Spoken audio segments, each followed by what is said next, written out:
بيكم في نشرة جديدة من نشرة أخبارنا العقارية، وهنا بنقدم لكم آخر الأخبار اللي حصلت في مجال العقارات على مدار الأسبوع اللي فات. بالم هيلز بتستحوذ على قطعتين أرض في العاصمة الإدارية والقاهرة الجديدة، وبتستهدف 160 مليار جنيه مبيعات من خلال مشروعها في العاصمة، واللي هيكون على مساحة 315 فدان وهيتم طرحه قبل نهاية العام. ماونتن فيو بتتحدى جدل الساحل الشمالي وبتحقق أعلى إقبال خلال طرح مشروعها كريستا في سيدي عبد الرحمن. قطر بتعقد اتفاقية لشراء 5000 فدان في منطقة عالم الروم في الساحل الشمالي بقيمة 4 مليار دولار لتنفيذ مشروع سياحي متكامل.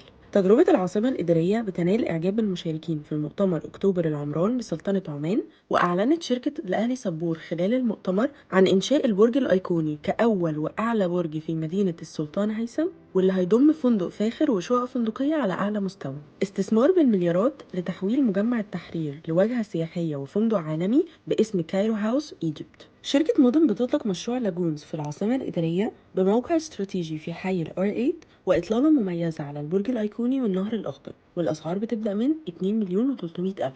وأخيرا شركة مدار بتدخل في شراكة لإطلاق 4 فنادق كبرى ضمن مشروعاتها في راس الحكمة والعين السخنة ونيو زايد.